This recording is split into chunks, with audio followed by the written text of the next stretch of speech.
what is happening on the Afghanistan-Pakistan border from our context, with what is happening in, with developments in Bangladesh, which I think are very worrisome from our point of view. There was a time when many terrorist organizations of direct concern to us were using Bangladeshi territory systematically and in a major way.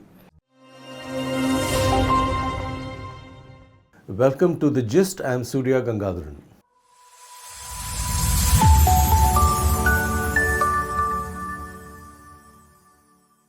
My guest is Ramanathan Kumar, formerly of R&AW. He's been on our shows before, and the context is clearly Pakistan, recent developments there. In this connection, Mr. Kumar, I'd like to ask you about Sharifullah, the man responsible for the blast in Kabul in the days prior to the evacuation of the Americans. Many lives were lost. He's now been handed over by the Pakistanis to the US. What's your sense of where this is going? The Pakistanis finding him, handing him over. How long has he been there in Pakistan? What's the background here? Well, how long he's been there in Pakistan is, of course, a trillion-dollar question one doesn't know. But about the background, yes, there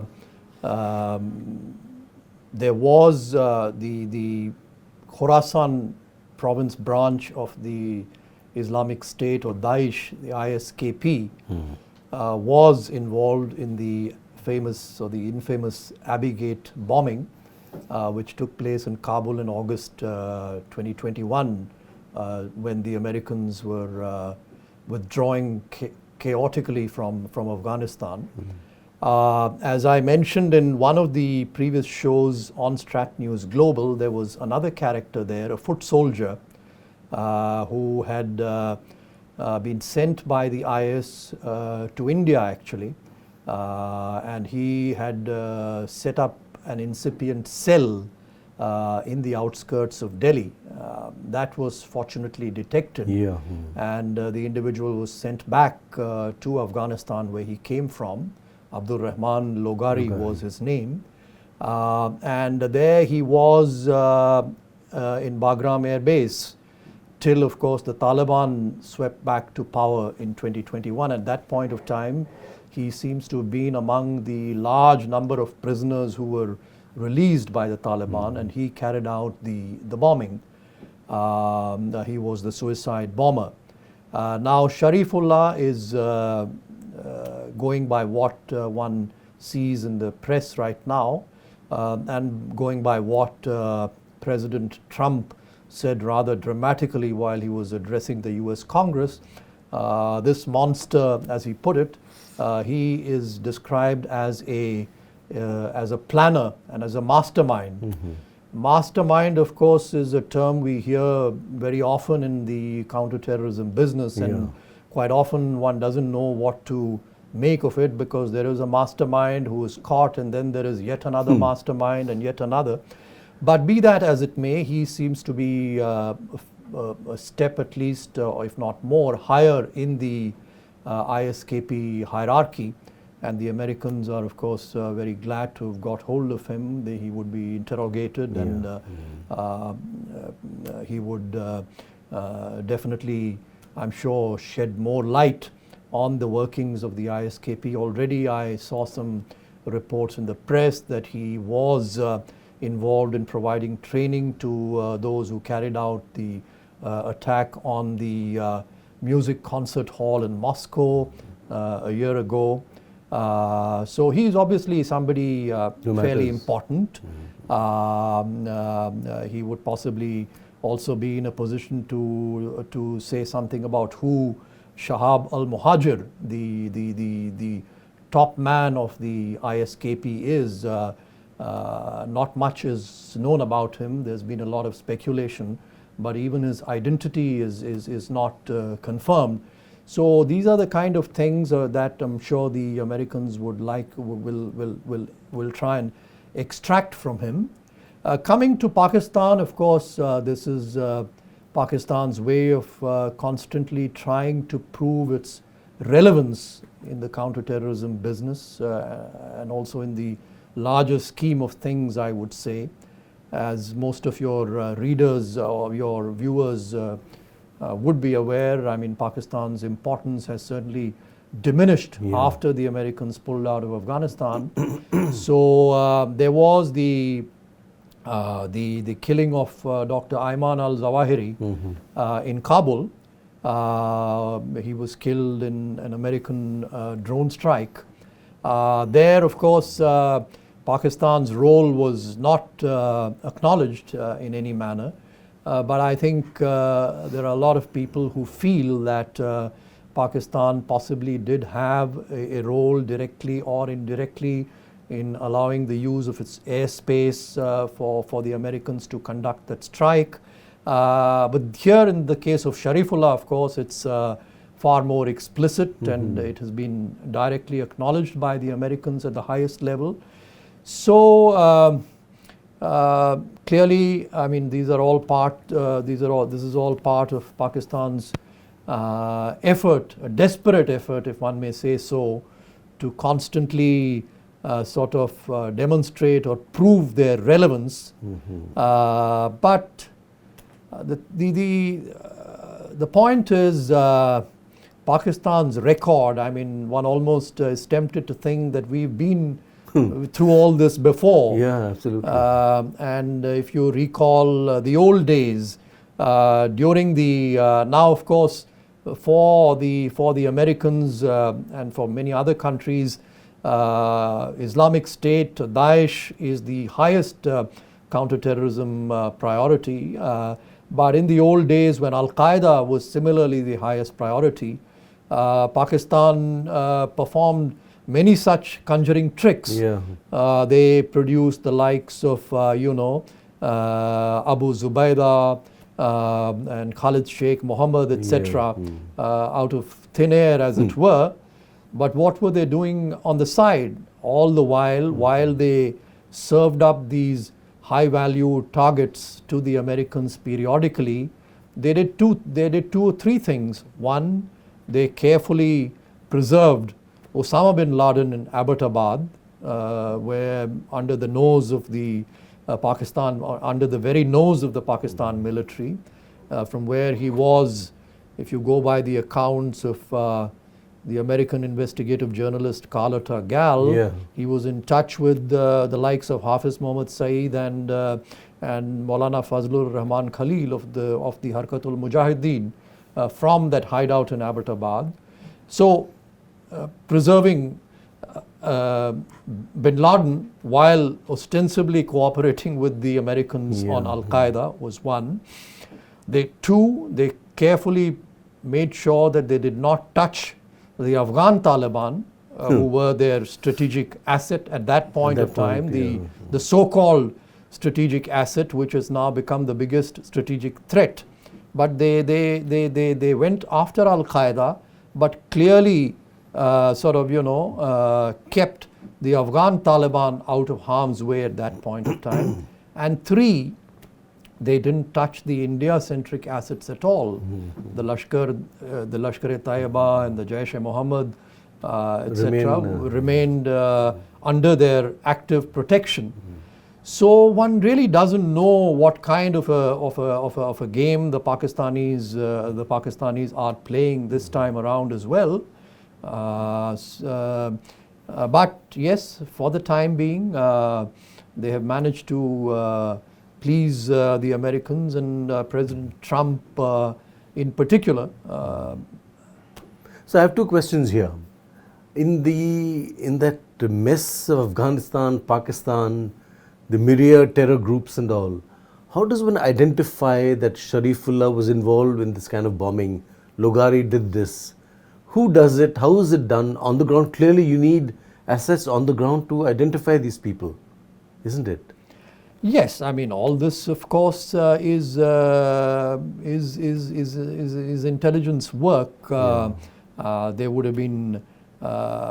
would be human assets, and there would also, I'm sure, be quite a lot of technical collection, because much of the online recruitment radicalization, recruitment, guidance, financial transfers, operational planning, operational guidance, etc., particularly in today's world, takes place online. Yeah. So while these things offer great opportunities for terrorist organizations, for, as I said, for recruitment, for for financing, for guidance and planning and direction, etc., they similarly offer opportunities to the intelligence organizations of the world as well. So I'm sure quite a lot of intelligence would be collected by intelligence agencies all over the world against targets like the Islamic State, in cyberspace as well. But then eventually, there are certain things which will not be available online, and that is where the importance of, actually getting hold of a high-value target and interrogating him comes in. So this is where people like, Sharifullah will be gold mines to whoever gets their hands on him. What is not available through other low-level sources, low-level human penetration, and through cyber penetration would be, you have a chance of getting it by actually physically talking to a terrorist operative who's fallen into your hands, and hence the importance of people like Sharifullah. So where would you say that war on terror, is it over? Is it in a kind of a phase where it's dormant? I mean, where would you say it is?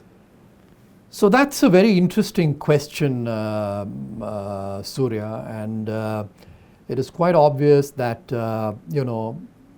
the first couple of decades of the 20th century all over the world, counter-terrorism and the war on terror, led by the Americans with their Western partners also closely involved, had risen to the top of the strategic agenda. But in the, say, as we come to the end of the first quarter of the 21st century, clearly all over the world we've seen geopolitical contestation coming back to the fore, and counter-terrorism and terrorism to that extent slipping down the ladder. But I think most experts and people who look closely at these things would agree that terrorism has certainly not gone away, and across the world, be it in, as I mentioned, be it the terrorist attack which took place in Moscow, or whether similar lone wolf attacks carried out by people who've been inspired by the Islamic State, or of course the spike in terrorism in the Afghan-Pakistan border, to which you referred to, in which the TTP has been a major player, or whether it is groups like Boko Haram, etc., in Africa, in sub-Saharan Africa, in the Sahel region.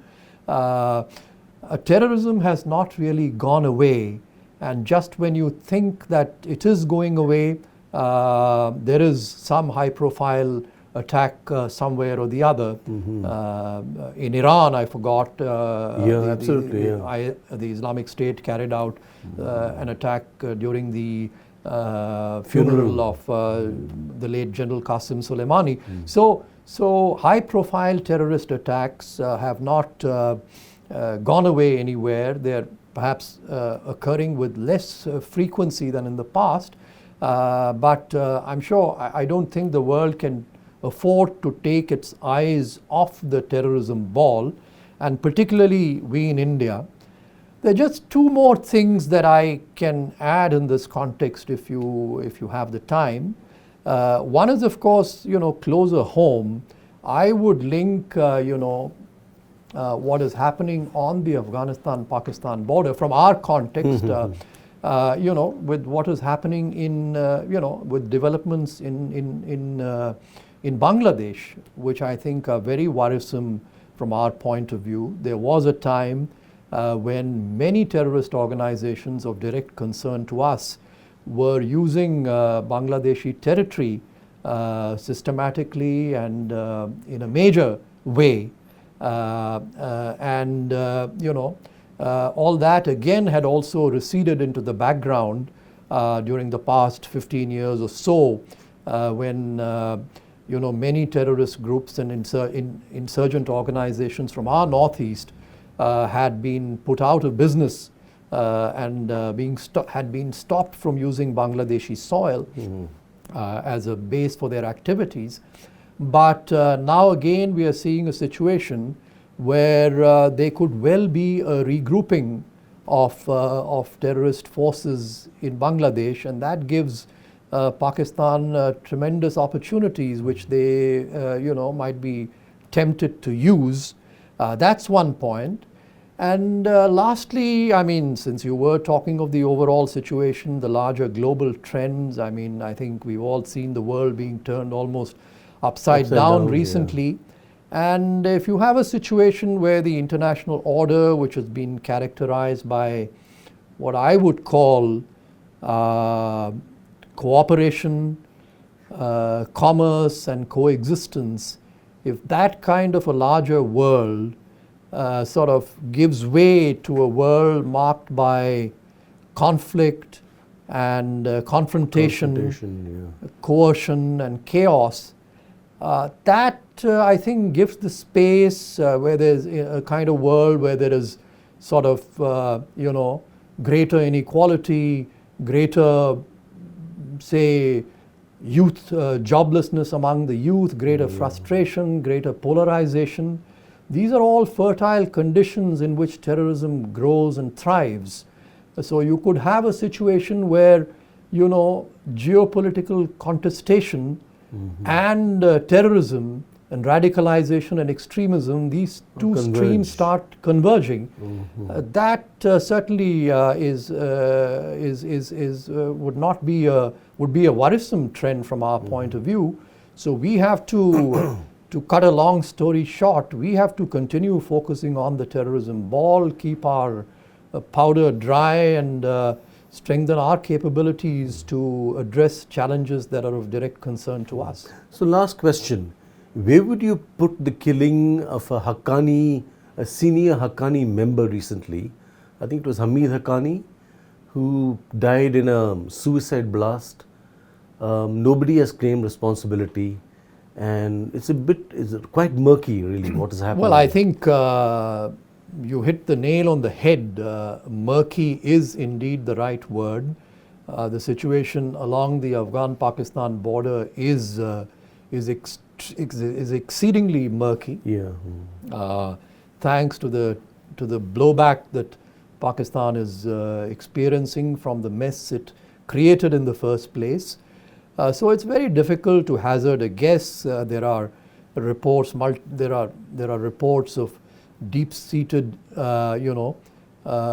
differences among various factions of the Afghan Taliban, the Haqqani network, or the Haqqaniya Madrasa, the Darul Uloom Haqqaniya, famous Deobandi Madrasa, Akhora Khatak, where Maulana Samiul Haq, Hamidul Haq's father, who was similarly killed there a few years ago, and now Hamidul Haq you mentioned. So it could well be the outcome of internecine warfare among various antagonistic factions. Who knows? It's extremely difficult to hazard a guess. So final question, has terrorism weakened? I'm not saying it's gone and over and done with, but has it been temporarily debilitated, weakened? I think it's certainly across the world, as I said, the frequency of terrorism, high-profile terrorism-related incidents has come down. But that's no great consolation. That often happens in the world of terrorism.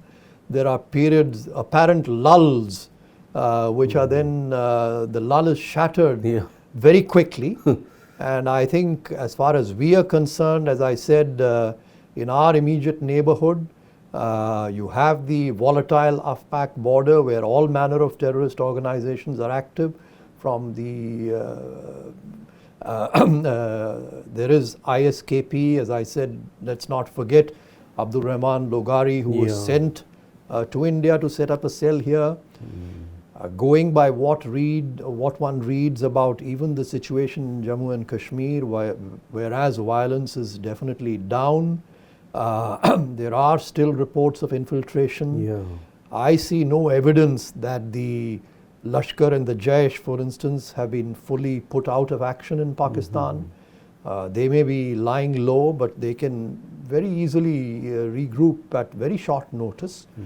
So the Hydra-headed monster that terrorism is, it would be rather,